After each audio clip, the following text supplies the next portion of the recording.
Bob Schrader, CEO, Monarch Energy Partners. We're here in St. Croix.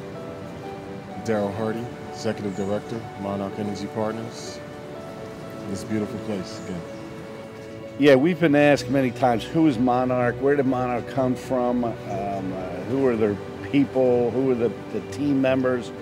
Monarch started, be 25 years old next month.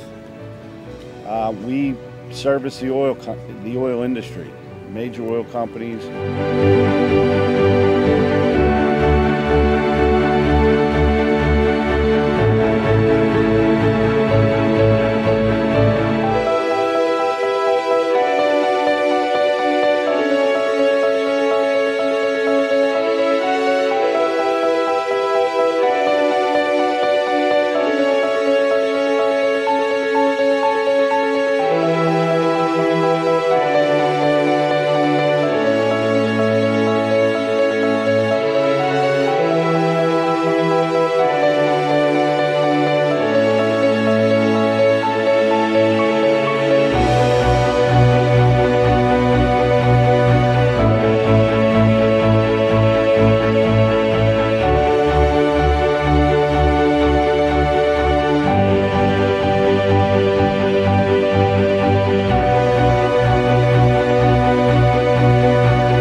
We want to talk about this week and what we've done this week, being here in St. Croix, what we've learned, why it was important to come back. A lot of people wanted to know that we came for the Senate hearing. We were allowed to testify, and that was a big part of what we wanted to do. We wanted to be at the table. We wanted to be able to purchase a refinery. We had the means to do so we did that.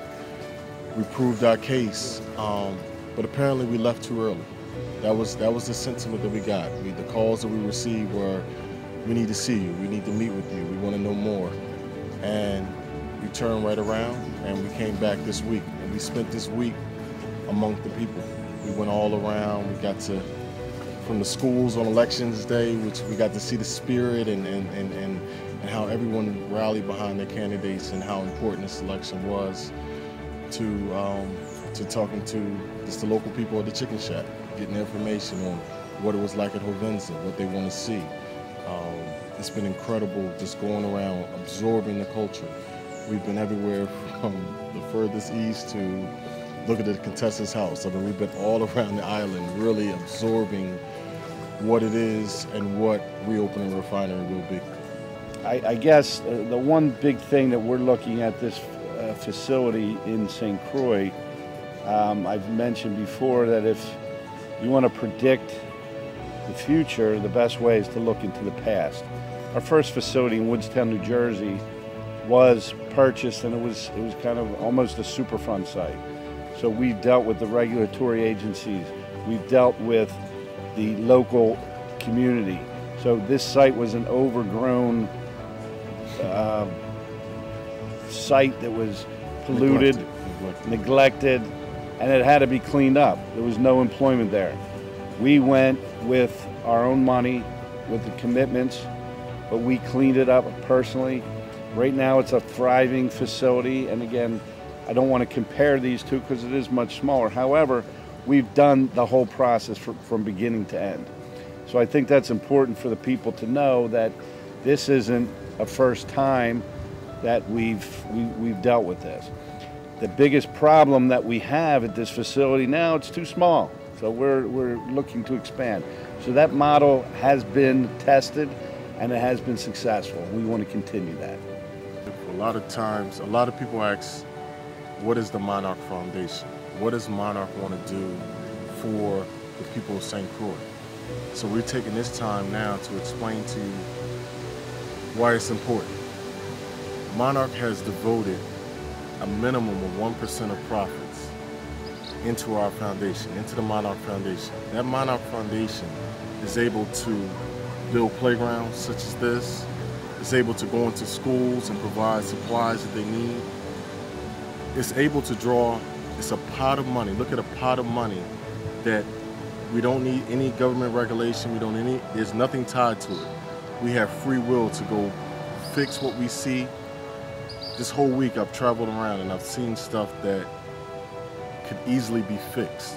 Just a little bit of money needs to be applied to it. The foundation will have that money to make a lot of those changes that we see. That's the number one reason I want to get across, that we will have, our investment in the community will not just be the jobs in the refinery, but also the foundation, and it's a key part of what we do. Another question that's come up has to do with taxes. Of course, it's public knowledge what has been put forth by ABR in regards to their taxes. They want to know, how does Monarch stand on our tax structure? The 1% donated to the foundation has nothing to do with taxes. Taxes have to be paid. That's how government works. That's the jobs that were lost weren't just at the refinery. When the government did not receive the tax money that comes annually, then governmental jobs were lost. There's a trickle-down effect. Taxes have to be paid. We understand that. The 1% that goes to the foundation is above and beyond. This is our executive contribution to St. Croix. It's important that HOVENSA is one of the largest, it was the second largest refinery in the Western Hemisphere for years. We know that. The taxes off of that can support the United States Virgin Islands substantially. Without that tax being paid, without a revenue stream coming in from us, it would do the island a disservice. It would be very disrespectful.